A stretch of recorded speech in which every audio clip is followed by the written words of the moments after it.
So Fields Falcone has a master's degree in biology and has been a bird lover her whole life.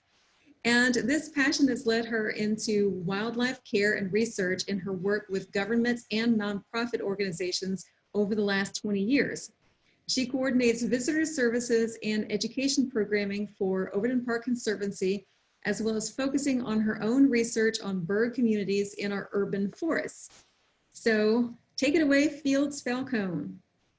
Right, thank you, Lindley, dear friend. I'm gonna attempt to share my screen now. Let's see how this goes.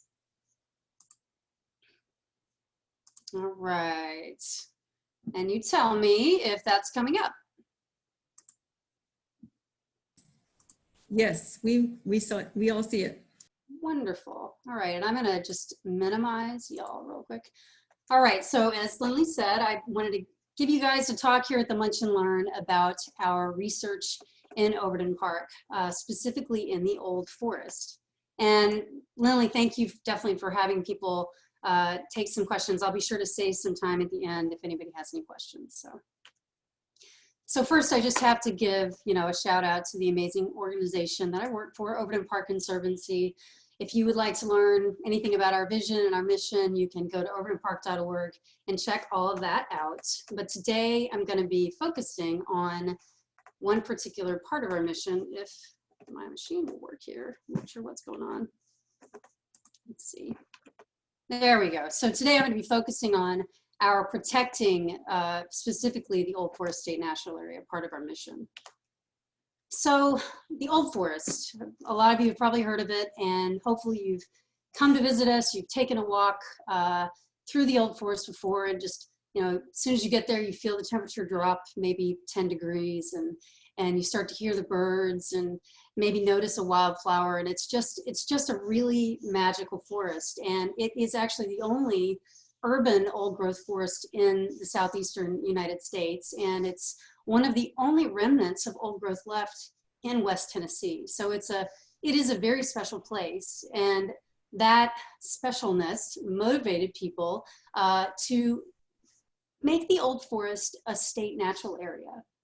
And we have another state natural area that I'm also going to talk about a little bit, the Lucius Birch State Natural Area in Shelby Farms, which is kind of similar, actually. So in 2011, we got that fancy name, Class 2 Natural Scientific Old Forest State Natural Area, and we just call it the Old Forest. So the Old Forest is managed by us, the City of Memphis, and this Tennessee Division of Natural Areas.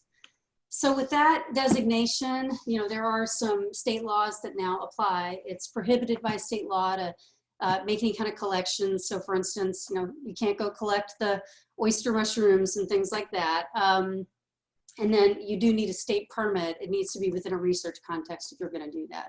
So that brings up the topic of research, and research that's considered for permits in the state natural area. It's not so much research for research's sake. It's projects that are going to provide us a greater knowledge of the old growth ecosystem's natural processes. So that brings me back to say that Old Forest has now been recognized as an intact reference ecosystem, which really does make it very special for the state of Tennessee.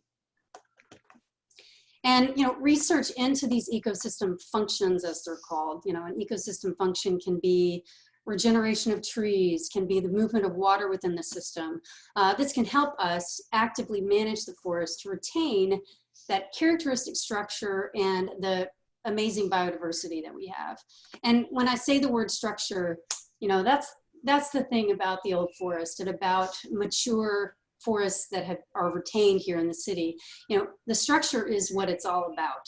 It's low, mid, and high canopy. It's the herbaceous layer below. I like to call it, it's messy. It's a little bit different from cultivated green spaces, which we also are, very much want to protect in Overton Park. So we have, for instance, our Old Forest, and then we also have the greensward, which is, it's a human habitat. It's less of a wildlife habitat, though it is used by wildlife. It's no longer an intact natural ecosystem, though of course, we've got turtles in Rainbow Lake, and there's swallows that forage and, you know, skim the surface of Rainbow Lake, that sort of thing. But we actually have a lot of really amazing intact forests here in the Mid-South. And I just threw up a picture of Nesbitt Park, which is a part of the bird study that I'm doing as well. So it's a beautiful intact urban forest.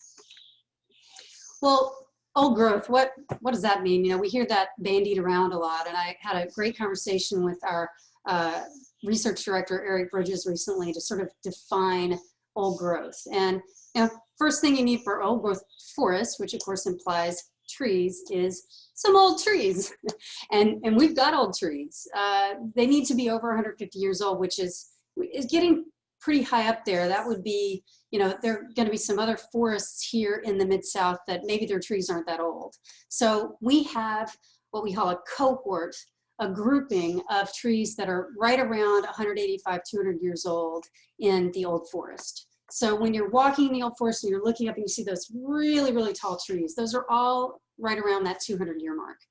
The other really cool thing about the old forest is it is a mix of all of these different trees. So Eric used a great term, gumbo. I just have to throw that out. That it's, we have bottomland forest that's sort of like near to Lick Creek where it probably used to flood. And then it moves up, it's not much of a gradient, you know, maybe 10, 15 meters, if even that. And it moves up and we have upland forests. So that brings in a whole nother suite of trees. And specifically, we have 11 species of oak trees, which is really cool. I never imagined when I first was walking in the forest in 1991, I'm that old, that, you know, I was looking at 11 different species of oak. So, and then we have those magnificent tulip poplar trees. They are the ones that just shoot straight up to the sky with those huge trunks. Really, really beautiful. So we've got old trees, and also you need snags. This is not something that everybody would think of as being important, but a dead standing tree is an apartment complex for woodpeckers. It's very important. And woodpeckers play a role for other birds, in fact. So, you know, this pair of downy woodpeckers made this hole one year at some point in the old forest. And this is now a hole that in future years, chickadees and titmice could use. Chickadees and titmice, they don't have the mechanics to make a new hole, but they use old holes in standing dead trees. So standing dead trees also would house lots of insects. You know, I mean, this is real habitat that we think, get rid of it in our yard. And then you need logs on the ground. So if a tree falls in the forest, you have a wonderful, what's called a nurse log, that is an entire habitat unto itself for all kinds of organisms. And then it also can be it's a nurse log when it then provides the soil and the substrate for seedlings and saplings of the next generation of these trees. And then there's something called pit and mound topography. This is just little microhabitats formed when that big tree falls. And who would think that something could be so important in an old growth forest of, you know, when the big root ball kicks up, you're left with a little pit. And then as the root ball turns to soil over time, you have a little mound. So that's pit and mound topography. And if you look closely, I think you guys can see my cursor here, that is actually a baby oak tree forming in the pit of a fallen oak tree. So it's a system. That is a system functioning in the forest. Well, the fifth one is lack of human disturbance, and we can by no means claim that in Overton Park. But when I was talking with Eric, he did say, that may not be even appropriate anymore. And I'm going to expand on that to say that, is there even a habitat left on the planet that isn't affected by humans? If you were in the middle of Olympic National Forest in Washington State, you still are dealing with the air quality is no longer the same as it was 100, 200, 300 years ago. So it may not be, you know, appropriate anymore to qualify habitats. You know, well, we have the uber human disturbance in Overton Park. You know, we have up to 1 million hits on our counters a year for people in the park.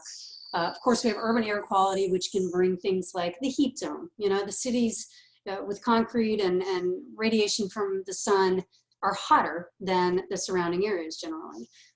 We have invasive plant species, and I'd like to define that in a second here. We have a lot of invasive plant species in the old forest.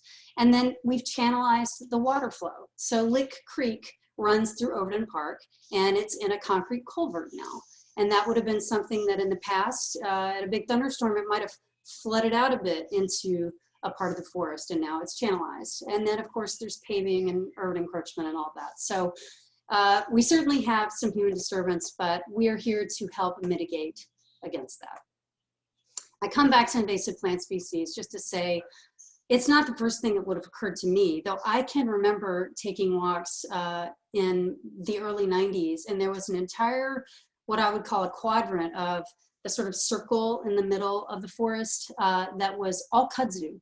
And I was kind of fascinated by it then, but I actually remember meeting some community scientists that were working on eradicating that kudzu even in the 90s. And so this is real, and it's a big initiative for us, is to deal with these invasive plant species. So I guess the big overarching question is, what can we study? Why do we study it? All of which can lead to how we can know how to actively and effectively manage to retain this characteristic structure and biodiversity of our beautiful old growth forest. And if you have gotten to take a walk, the biodiversity is just breathtaking. I mean, there's so many different plant species, insect species, fungi, birds. We have this really amazing, we have a population of copperhead snakes, which I know people are scared of snakes, but this is actually, it's a venomous snake. They are not aggressive. They're not aggressive snakes. And the fact that we now know just how many of them there are, and there are only a handful of us that can say that we've actually seen them, shows you that, you know, they are a natural part of the ecosystem, and they're crucial. They're a crucial apex predator in the old forest. So now that I've mentioned Eric's name like 1,000 times, I just have to say, this is our master of ceremonies for the research. He is a brilliant forester, passionate about the old forest, and he's our director of operations. He's also our research coordinator, and then he's a PhD candidate now in forestry at Mississippi State because of his love and passion for this forest. He's turning that into a PhD, and the work, you know, the work is actually happening in the old forest. He has managed countless interns and continues to do so with various partners that work with us to do this research in the park, including our operations manager, Andrew Wada, down here. He also helps with volunteer crews that help with these management strategies. So let's get to the what. What's our problem in the forest? What critical piece of function of the forest is maybe missing or altered? And we were able to begin to identify that when a gentleman named Dr. Goulden did a study. He's a Forest Service employee, and or scientist, I should say, and he looked at, he did a gap tree inventory. So what's a gap? Gaps are critical in a forest for regeneration. So when that big tree falls, creates that pit and mound, what's left is this giant piece of the canopy has been removed, and the sun can come into the forest. And that's where the primary regeneration occurs, especially for trees. And what he found in his tree inventory in '87 was that we don't have any middle-aged trees. So we have the big, beautiful 185 to 200-year cohort of trees. We have little saplings. If you look at this picture, this is a little seedling to sapling. I'm not sure how old it is, but it's a little willow oak that's managed to get going in the forest. But we're missing that middle cohort, and we don't know why. And that's critical, because what is going to replace the trees that we would expect to be getting replaced in the old forest? And then in 2009, Dr. Heineke, this brilliant botanist, did a full plant inventory in Overton Park. It was like 350 species, and no one had done anything like that. We now know just how many species. We can now justify to say this is an extremely rich biodiverse area. I mean, we're talking similar to the Appalachians. The old forest has that many plants. It's amazing. So what this gives us is a baseline for future studies. You know, we now know there are this many plants, and if we mimic what he does in the future, we can see how that's changing. So what he took away from his study is that invasives are literally the greatest threat to the old forest. So these invasive plants, what is an invasive plant? You know, there are non-natives, and invasives are a category of non-natives. So you have a hedge of Nandina, let's say, and your house is a few blocks from Overton Park, and a flock of cedar waxwings comes and eats a bunch of Nandina berries, flies into Overton Park. They have to relieve themselves, and they've just basically sent Nandina seeds down into the old forest, and guess what we find? We find Nandina plants. Well, that's an example of a non-native that we have found in the old forest, but we actually have 17 plants that are invasive, which means they really take over. When they get going, they take off and they inhibit the growth of native plants. That's what makes it an actual invasive plant.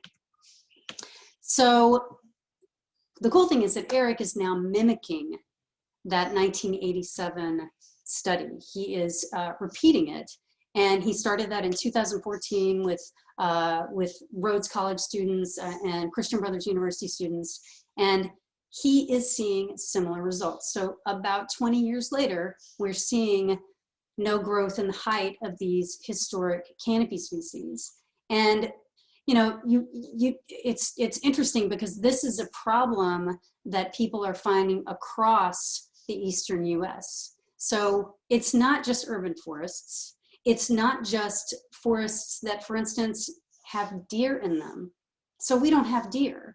That was one thing, a theory that people thought it might be, that the deer are browsing to death the baby, you know, the seedlings, and we don't have deer. So that's not the issue either. So that really makes us a representative study to find out why are these particular trees, the oaks in particular, not regenerating. So why are they not making the leap into the canopy in Overton Park? And this is likely, really, you could say this across the eastern US, it's likely anthropogenic factors, it's humans. So we have altered the natural drivers and we have added human drivers. And a driver is just what's driving change in the forest, okay? So no fires. We don't have, there would have been periodic fires. You know, we hear about it in California all the time. Obviously, that's a very big topic right now. And, you know, my prayers go out to California right now. I used to live there. But we would have still had fires, just not as frequently as a drier habitat, a drier ecosystem. We don't have, you know, the major floods anymore. And I mentioned that we channelized Lick Creek, so that's a fact, but the water table is different.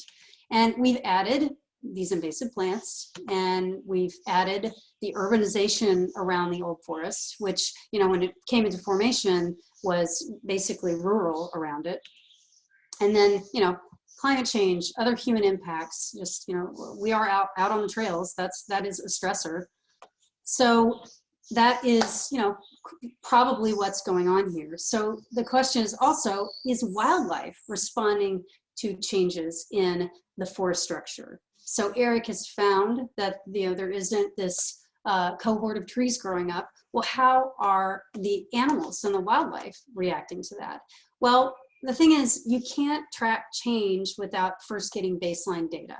So we have been initiating studies, supporting studies to get a lot of baseline data, which are, you know, these are projects that stand alone as what's happening right now. You know, in 2019, the Copperhead study was a wonderful example of what's happening right now, but somebody could repeat that in the future to see how those copperheads might be, you know, that population was changing. I started a bird survey study in the old forest in 2018, and I'm doing it for 3 years. That 3 years with birds is like a snapshot. And I will then be able to track the changes over time. And I'm going to talk at the end of this. I'm going to give half this presentation is actually about my bird study. So I'll be getting to that. So, you know, the overall objective, we've talked about the what and the why. Let's talk about how. How can our research in the old forest inform our management practices to preserve the biodiversity and character of the old forest? So our primary management tools are removing these invasive species. this is something that we can at least have a modicum of control over. We can't control urban air quality. You know, Overton Park Conservancy can't control the heat zone, but we can actively remove these invasive plants and then track how that helps, you know, the forest over time. And then we try to minimize human impact where we can. If any of you remember back in the late 80s, you could drive through the roads in the old forest, and you haven't been able to do that for many years now. And then a simple measure like trail maintenance. If we can keep the trails maintained, then we are keeping people from creating new trails in the old forest. It's simple as that, you know, and so that's also a big mission for us. So currently tracking trends in the trees and the wildlife while actively managing specifically the specific human driver of invasive plant species. And then in the future, what we're hoping to do, and we're starting to plan for this, is to potentially assist in oak and tulip poplar regeneration. So we have these two cool words. Regeneration is the arrival, you know, basically an oak tree drops an acorn, it germinates, and it makes it a year, and you've got a seedling. And then that makes it, that means that you do have regeneration. And then moving on to recruitment, that means you start to get those trees moving up into the canopy. So recruitment would certainly be the goal, but we have to start somewhere, and we're going to start with regeneration to see what might be the issues there. And so that's really where Eric's PhD is going to lead. So I'm going to move on and focus on what I've been working on, which is looking at the birds in Overton Park. Birds are really fantastic vertebrate bioindicators of forest quality. They're of any habitat quality. Birds can be, some species are picky. They might be sensitive to patch size, the size of a habitat. They might be sensitive. Can really help you, they can tell you the quality of your habitat. So there are a lot of different ways to survey birds. I've worked on bird banding stations. That's probably the most satisfying type of survey. And that, when you do bird banding, which is you catch the birds in mist nets and you put a little band on their leg, you can, and then you release it, obviously, you can actually start to see the cohorts. Like you can see how many hatch years you have, how many second year birds, how many birds have been around for at least 2 years. You can learn really, really fine-tuned detail. But honestly, you can learn so much just from non-invasive surveys. Like basically it's just uber birding. It's just systematic birding, that's all it is. So currently I'm doing the 3-year study.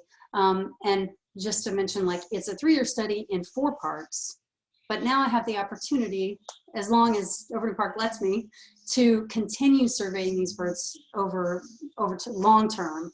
Long-term studies are the holy grail in ecology, but they aren't always as sexy. You know, I mean, when you've talked about bird studies and then you want to talk about it again and again year after year, but it's very key information if you really want to track changes over time.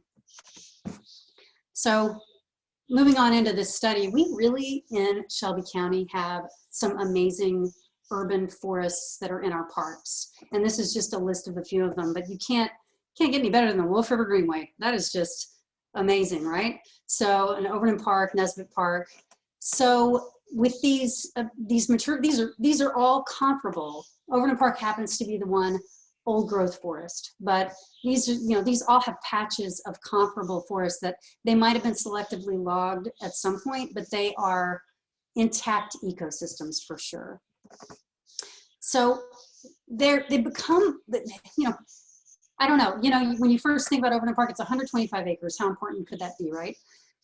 These urban patches are becoming critical because we have fragmented the habitat across the globe. So they become more and more important. And New York City is the perfect example. This is a picture of Central Park in New York. And if anybody's ever been there, and if you happen to be a birder, it's some of the best birding in the world. I mean, you get fallouts of migratory birds in Central Park because they're flying along and it's just it's an oasis. So, you know, this is a picture of Overton Park. So it's the same thing. You see this urban matrix with just patchy trees, and then all of a sudden there's this just emerald gem in the middle of it. So they may get, you know, urban parks may get less attention, but they're becoming more vital than ever. And I want to also say that the vitalness of it is the fact that there's so many of us living in cities that will get out there and monitor them. We enter our data in eBird, you know, and so they are getting attention of community scientists for sure. So I'm wondering, how do birds use these urban forests in our city? Now, we know that they're there. You know, I just mentioned eBird. This is an app that those of us that bird, we enter our data into eBird every time we go out and, you know, see a cardinal. And so that's this huge global database, and it can be analyzed, but it's on a much larger scale. So, you know, it's only useful for me in the sense that I can see species that to expect in the parks, but I can't use the eBird data for this type of study that I want to do. But anyway, what scale is fragmentation an issue for certain bird species? This is a pileated woodpecker that our communications director took a picture of in Overton Park. That's a big charismatic bird, and it loves the old forest, but generally the old forest is only big enough to house maybe 1 or 2 pairs of pileated woodpeckers. So there's an example where I can already just colloquially tell you where fragmentation, you know, is an issue to hold very many of them. And then I do want to point out, here's the deal. Memphis is right on a major migratory flyway. Okay, this is a major migratory pathway called the Mississippi Flyway. And I'm going to zero in here. We're zooming in on Memphis, and you can see all of these little patches of green along the Mississippi. And if I go back to the previous slide, you're looking at all these little patches of forest. And, you know, all that's left is what's right up against the river and right along these waterways. And that's because you can't build on them. It's too wet. And all of this used to be contiguous forest. This is such a different habitat. Now it's agriculture. So it's such a different habitat than birds would have seen 1,000 years ago migrating up. So how do bird communities compare? This is my question. In isolated versus connected, mature urban forests. So I've talked about, you know, we have an old growth forest in Overton Park. You're looking out at this landscape and, you know, there's this little green dot, and there it is. And you can see that it's surrounded by the urban matrix, and its boundaries are very discrete. We have another park like that, Nesbitt Park in Bartlett. It's like a little postage stamp of beautiful hardwood forest, mixed hardwood forest. So that would be examples of 2 isolated, mature urban forests. And then we have T.O. Fuller State Park. This is, you know, you wouldn't pick it out along the Mississippi necessarily because it has connectivity to a lot of these other riparian patches, okay? And then, you know, to a bird, the boundaries of T.O. Fuller State Park are less discrete. Even to a bird, the boundaries of Overton Park are pretty discrete. And then throw in Shelby Farms. It's right along the Wolf River Greenway, this beautiful ribbon. And then we have the Lucius Birch State Natural Area in Shelby Farms. That's another one of my study sites. So these are my 4 study sites looking at urban forest birds. We have 2 isolated parks. We have 2 connected parks. And I'm interested in if there are any differences. Are there any differences in the birds that choose to breed in Overton Park versus the birds that choose to breed in Lucius Birch? So I am assuming, because that's what you do in science, you make an assumption, you make a prediction, that there will be differences in these breeding bird communities. And especially, I predicted that I would see a difference in the neotropical migratory birds.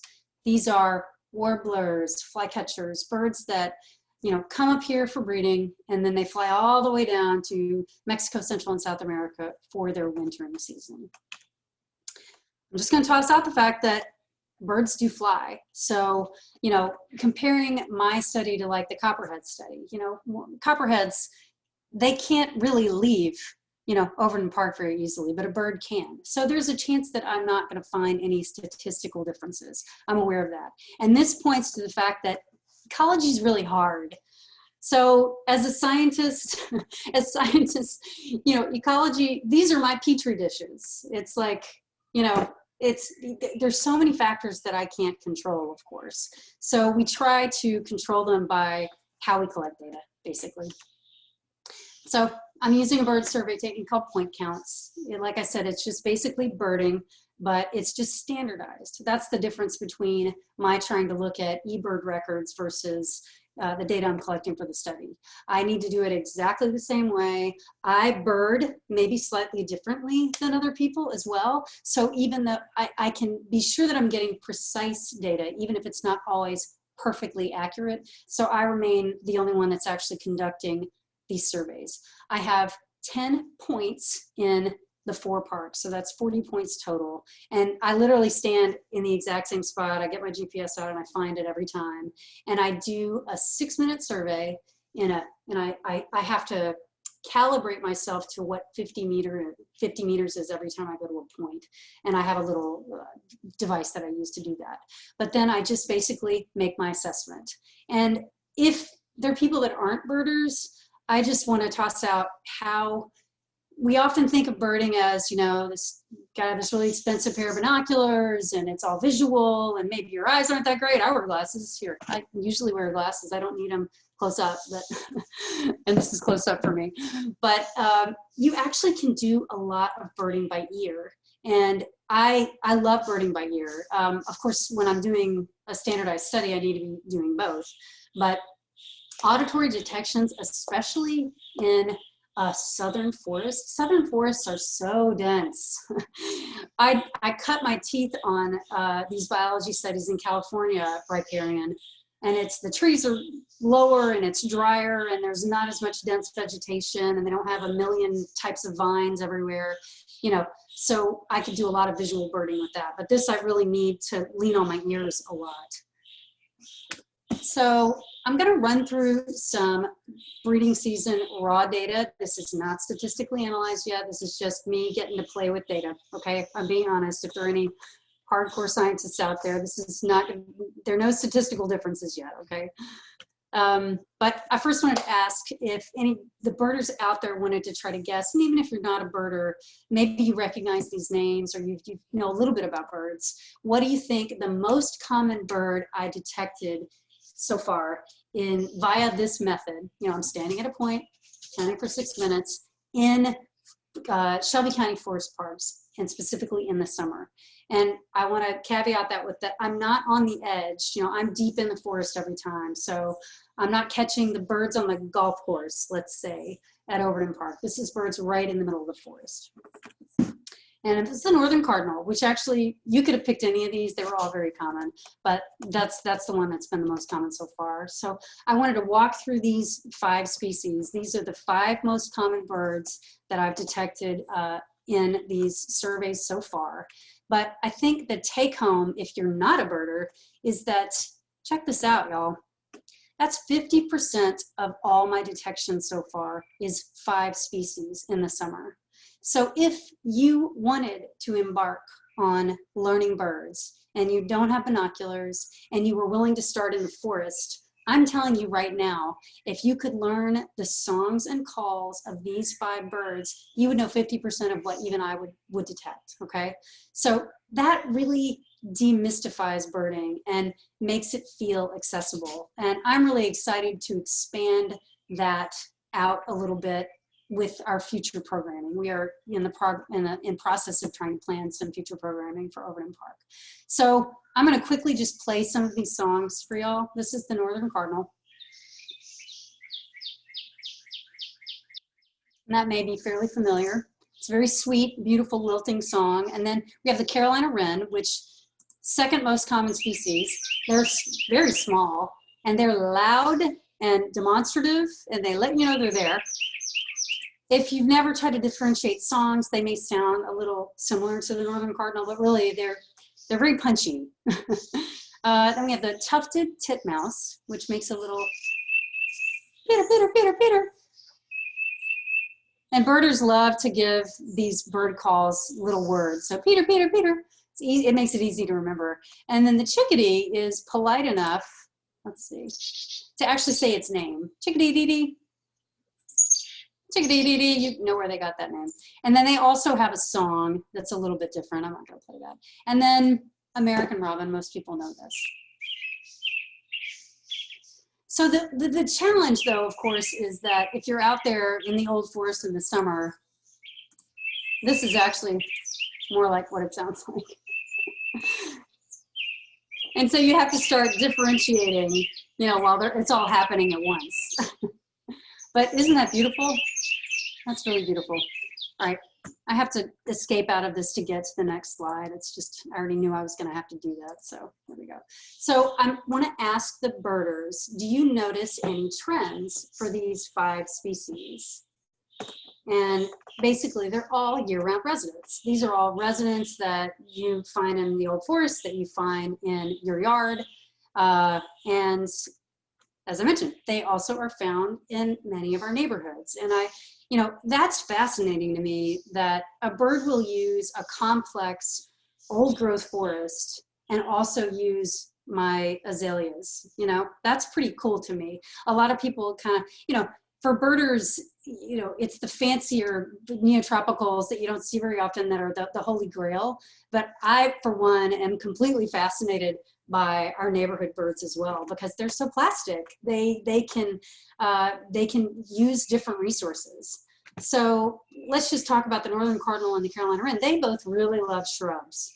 I mean, if you've got a hedge, you probably have a breeding Northern Cardinal in the city of Memphis, if there's a tree at least somewhere nearby. And then the titmice and the chickadees and the robins are really kind of more tree type birds. You know, the titmice and the chickadees I mentioned use old woodpecker holes, so obviously they need some trees. They don't care about the shrubs as much, you know, they're cool. And then American robins, they really aren't that picky. They'll build their nest in a tree, but they'll also build it right on your gutter, you know, on your house. But I guess what then makes me interested in other birds, this, you know, other suite of birds, is that they actually, you know, there are these birds that need the entire complexity of an intact ecosystem, and those are the special birds. So I wanted to then move into some special birds, the neotropical migrants. If anybody is a birder and wanted to try to guess what was the most common detected neotropical migrant bird in Shelby County parks, in the forests in the summer, okay? And it's probably not necessarily the one that you would think. It was actually the Acadian flycatcher. I would have thought it would have been the ruby-throated hummingbird maybe, but it was the Acadian flycatcher. They are a little less fancy, you know, they're kind of forest colored, they're olive drab, and they have a little song. It's like a 2-syllable song, but I detected a lot of them across these parks. And in fact, they made it into the top 10 for 2 seasons.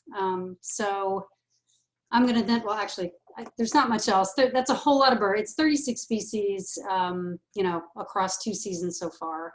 1,300 total detections so far. And I want to go back to giving a little tidbit to novice birders that I've already mentioned the top 5, and this is the top 10 species. So if you then took the time, for instance, using a free app, I love Merlin, it's put out by Cornell University. That's an identification app. And they'll help you. I mean, you could say small yellow bird in a tree, and it'll tell you it's probably these 10 birds in Shelby County.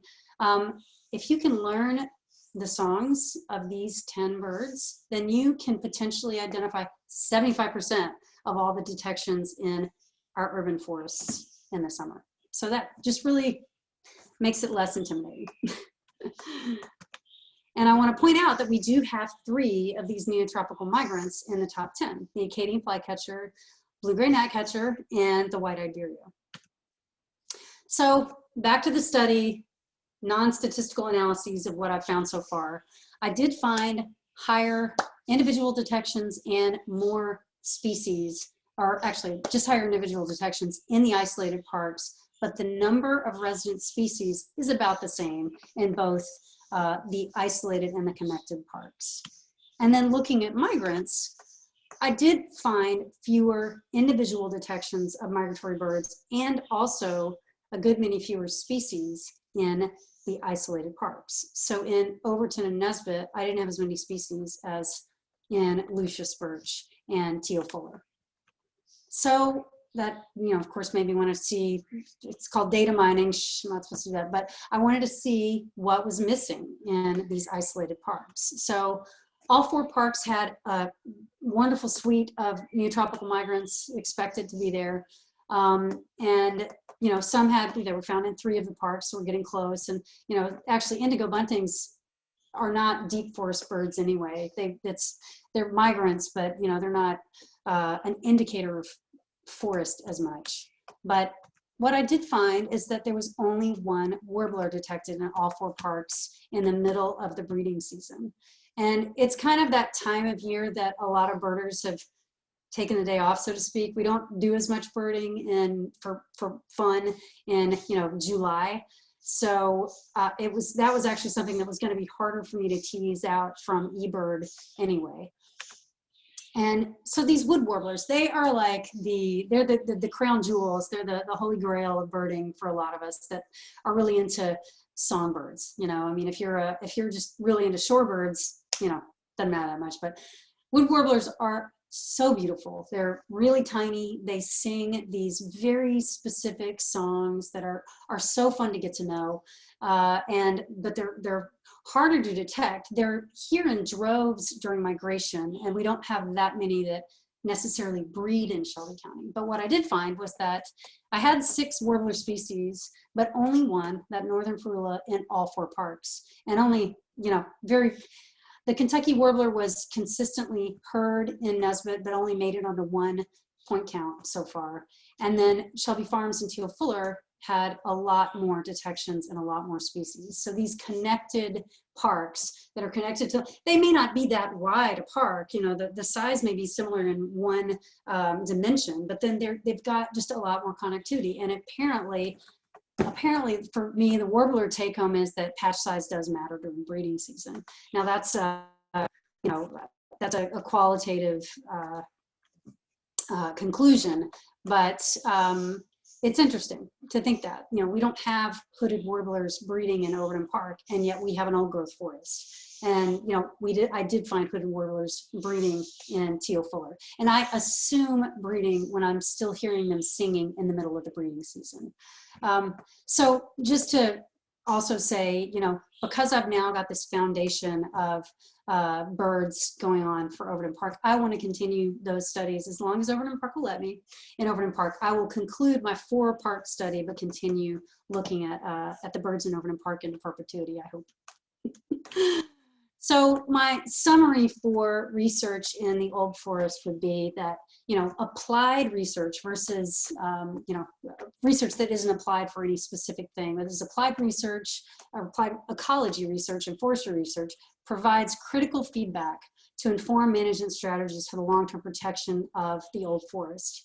And then emphasizing that repeated studies can detect these population changes over time. So we'll be able to see our biota, whether it's, you know, the trees or the birds, responding to either our management of invasive species or to natural events that happen. You know, we had a tornado touchdown at one point in Overton Park in the last year, and it kind of gave us about an acre of trees that came down, and that's going to be a wonderful study site. It's not something we could have done ourselves, but it gives us actually a wonderful study site, and 1 acre out of 125 is, you know, the forest can handle that.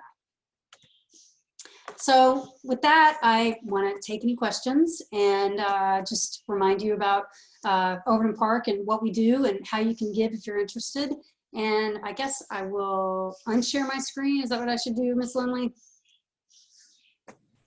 You can keep your screen up right now in case somebody has a question about a slide you have. Okay, great. So we do have a couple of questions. One's from Julia. She says, is there an opportunity to begin a bird banding project in the old growth forest? Wow, that is such a great question. And it's one that I've been pondering for going on 6 or 7 years now. I was actually working at the zoo before, and I was bird banding down at Strawberry Plains. And I really wanted to get my permit so we could possibly do that. The biggest issue with putting in a bird banding station at Overton Park is the size. So we need to have nets a certain amount apart, and we also need not to have a lot of human, interaction with that. So, you know, for the safety of the birds, and the safety of the nets. So I don't know that it's ideal, but I certainly have wanted to ponder it and have been talking with some other research friends of mine about that. Well, Michael has an interesting question. Does the presence of a zoo near to Overton Park have an influence over forest wildlife that wouldn't be seen in other park forests? Huh, that is an interesting question. I would say ultimately no, but you know, there certainly is, when I was there, there were often issues, for instance, with raccoons and opossums, you know, eating a lot of the, they had access to some of the food that was left out. So there is a slim chance that maybe it's a slight food resource for some of, say, our raccoons, opossums and things like that, but that's not likely to be, I mean, it's a minimal effect because in a way I feel like the zoo offers more of a buffer, you know. I mean, it's not going to be apartments. It's not going to, the way that humans move through the zoo is rather controlled. So it's an interesting question. I think there might only be a little bit of interplay with some of the typical animals that you see in a forest, but minimal. And so Peggy wants to know, are you doing this study over the entire year or just for part of the year?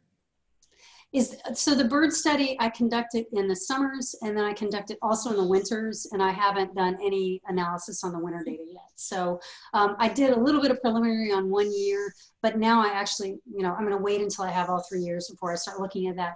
The thing is, the breeding season is the easiest time of year to actually be able to get data that teases out differences if you're looking at them, if they're there. So the breeding season, you know, a cardinal sets up its territory. It likes to sing from the same trees, and it's, you know, it's kind of there. And so when I'm getting the data at the specific points, I'm more likely to get patterns. In the winter, if you are a birder, you know how it is. You're out there, you don't see anything for 50 meters, and then all of a sudden you get a whole flock of chickadees and titmice, and maybe a nuthatch or something, but it's just much more erratic. And so that means that the data collection becomes more erratic. Migration, there's no way. There's no way to do, it's hard to do surveys like this that are going to yield meaningful data. Banding is great for migration. Banding is great for migration, but that's a great question. So you didn't mention owls in your talk at all. So do not many owls live in these parks? Or what's the story on owls? That is a great question. So bear in mind, I am going to the same point in these parks every time. And if I get lucky, I get a barred owl on one of the points. And they were, let's see if I can find that slide quickly. They are certainly in there. Let's see if I can find, yep, right down here, barred owl. So the consistency of actually catching them on one of the points is a little bit less, and I'm just going to go ahead and stop share since I got out of there. But they're there. I did have a lot of barred owl. And the other thing is I'm doing these surveys in the morning. So it's, you get a lot more owl detections when it's still dark. So, but barred owls definitely came up in all the parks. Okay, thank you. You know I'm an owl lover. Cool. And so, one question, do you feel safe in Nesbitt Park? Oh, that's an interesting question. I've always been a pretty daring, I kind of just get out there. I definitely go alone. I always let some Oh my gosh, let's wait and see if my dogs react. That was Lindley's pack talking to my pack. I have never had any hesitancy being in Nesbitt Park. Now, my counts are pretty deep in there. I go all the way down the bike trails, I cross that stream, and I get over in what is the walking trail, which it's a long hike and really not necessarily worth it, but I didn't want to have a lot of the bike influence. There are a lot of mountain bikers. It's a Stanky Creek. It's also called Stanky Creek, which is where people love to mountain bike. So Now, I love Nesbitt Park. There are some beautiful remnant trees. I mean, huge sycamores, huge oaks. But again, I was on a part of it that I go out on a part that I wouldn't necessarily recommend right off the bat for anybody who's hiking alone. I generally kind of have to bushwhack my way back. Their green trail system, that's where I'm talking about, was set up by some Boy Scouts like one year, and it's not very, without a GPS unit, you can get lost. But on the other side of it, when you first go in, those bike trails are very well marked. There are bikers there a lot. So love Nesbitt Park. Well, very good. Okay, we have one more question. I thought I saw, this is from Judy, I thought I saw a thrasher in my yard. Could that be? Absolutely. Yeah, brown thrashers are a great yard find. They're a big bird, and yet they're so reclusive, they're sneaky. They're related to northern mockingbirds, which you are not going to miss a northern mockingbird. They always announce themselves. But thrashers, they mimic like maybe only twice. And then, the mockingbirds mimic the same thing 3 to 5 times, let's say. So that's the easiest way to differentiate them. So you might even be able to detect them sometime just by ear. But they're skulky. So that was a really good find. I get real excited when I get a brown thrasher in my yard. Okay, I said that was the last one, but I actually have one last question. I love birds of prey in general.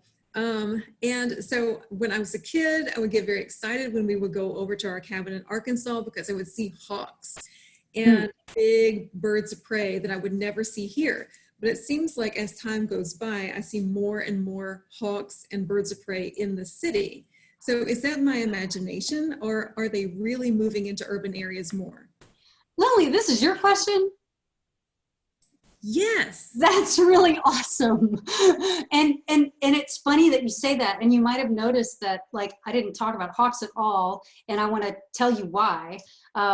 Basically keep in mind, I am monitoring what's using the forest. So the only hawks I would see that use the forest probably, and that if I heard them or saw them within 50 meters, there are the forest hawks. That would be the red-shouldered hawk and the Cooper's hawk. So I did have those on plenty of surveys.